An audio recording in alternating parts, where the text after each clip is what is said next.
ರಾತ್ರಿ ನಮ್ಮ ಮಗಳು ಹುಷಾರಿರಲಿಲ್ಲ. ಮನೆ ಆಸ್ಪತ್ರೆಯಿಂದ ಮನೆಗೆ ಕರ್ಕೊಂಡೋದ್ವಿ. ಕರ್ಕೊಂಡೋಗಿ ನಿದ್ದೆ ಇರಲಿಲ್ಲ ಅಂತ ಒಂದು 7:30 8 ಗಂಟೆ ತನಕ ಮಲಗಿದ್ವಿ.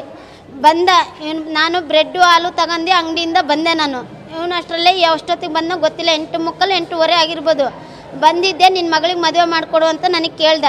ಇಲ್ಲಪ್ಪ, ನೀನು ಈ ಥರ ಕುಡಿತೀಯಾ, ನೀನು ಈ ಥರ ಎಲ್ಲ ಮಾಡ್ತೀಯಾ, ನಾನು ಮಾಡಿಕೊಡಲ್ಲ ಅಂದೆ. ನಮ್ಮ ಮಗಳಿಗೆ ಕೇಳ್ತು, ನನ್ನ ಮಗಳೂ ಆಗಲ್ಲ ಅಂತ ಹೇಳ್ತು. ಅಷ್ಟಕ್ಕೇ ಸಣ್ಣದು ಒಂದು ಬಿಲ್ಲೆಟ್ ತಗೊಂಡು ಪರ ಕುತ್ತಿಗೆ ಕೊಯ್ಕೊಂಡು ಓನರ್ ಗೋಡೆಗೂ ರಕ್ತ ಹಚ್ಚಿದ್ದಾನೆ, ಬಾಕ್ಲಲ್ಲೆಲ್ಲ ರಕ್ತ ಇದೆ. ಈಗ ಹೋದ್ರೂ ನಾವು ತೋರಿಸ್ತೀವಿ ಸರ್, ಅಕ್ಕಪಕ್ಕ ಜನ ಇದ್ದಾರೆ, ನನ್ನ ಗಂಡನ ಕಡೆ ರಿಲೇಷನ್ನು ನೋಡಿದ್ದಾರೆ. ಏನು ಮಾತೆತ್ತಿದ್ರು ನನ್ನ ಮಗನಿಗೆ ಚುಚ್ಚಕ್ಕೆ ಹೋಗೋದು, ನನ್ನ ಮಗಳಿಗೂ ಚುಚ್ಚಕ್ಕೆ ಹೋಗೋದು, ನನಗೂ ಚುಚ್ಚಕ್ಕೆ ಬರೋದು, ಮದುವೆ ಮಾಡಿಕೊಡು ಅಂತ ಟಾರ್ಚರ್ ಮಾಡೋದು, ಹಿಂಗೆಲ್ಲ ಮಾಡ್ತಾನೆ ಸರ್. 3 ದಿವಸಕ್ಕೂ ಬಂದು ಪರಿಚಯ ಇಲ್ಲ ಸರ್. ಅವನು ತಮಿಳ್ ಜನ, ನಾವು ಬೋವಿ ಜನ, ಈ ಥರ ಬಂದು ಟಾರ್ಚರ್ ಮಾಡ್ತಿದ್ದಾನೆ ಸರ್. ಅವನು ಮಗಳು ಕೆಲ್ಸಕ್ಕೆ ಹೋಗ್ತಿದ್ಲು ಸರ್, ಇವನ್ನೆಲ್ಲೋ ಬಂದಿದ್ನಂತೆ. ಬಂದು ಈ ಥರ ಏನೋ ಮೊಬೈಲಲ್ಲಿ ನನ್ನ ಮಗಳು ಫೋಟೋ ಬಿಟ್ಟಿದ್ಲಂತೆ ಇನ್ಸ್ಟಾಗ್ರಾಮಲ್ಲಿ. ಅದನ್ನು ನೋಡಿಬಿಟ್ಟು ಅದ್ರ ನಂಬರೆಲ್ಲ ತಗೊಂಡು ನನ್ನ ಮಗಳಿಗೆ ಜುಲ್ಮೆ ಮಾಡಿ ಈ ಥರ ಮಾಡ್ತಿರೋದು ಸರ್. ನನ್ನ ಮಗಳಿಗೆ ಇಷ್ಟ ಇಲ್ಲ ಸರ್. ಪರಿಚಯ ಈಗ ಒಂದು 2 ತಿಂಗಳಾಯ್ತು ಸರ್ ಅಷ್ಟೇ. ಬರೇ ಸುಳ್ಳು ಹೇಳ್ತಾನೆ ಸರ್. 1 ಲಕ್ಷ ಕೊಟ್ಟಿದ್ದೀನಿ, 50,000 ಕೊಟ್ಟಿದ್ದೀನಿ.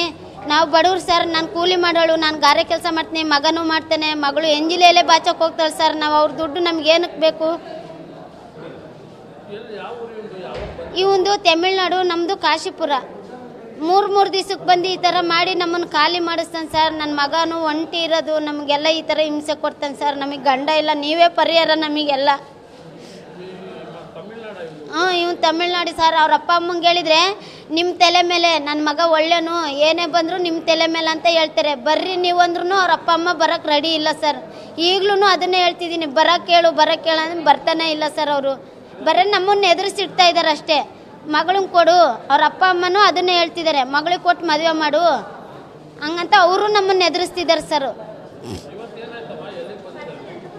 ಸರ್ ಮನೆ ಹತ್ರ ಬಂದು ಅದೇ ಸರ್ ಕುತ್ತಿಗೆ ಕೊಯ್ಕೊಂಡು ಈ ಥರ ಎಲ್ಲ ಕೇಳ್ತಿದ್ದಾನೆ ಸರ್. ಅವನು ಅಡ್ಮಿಟ್ ಮಾಡಿದ್ದೀವಿ ಸರ್.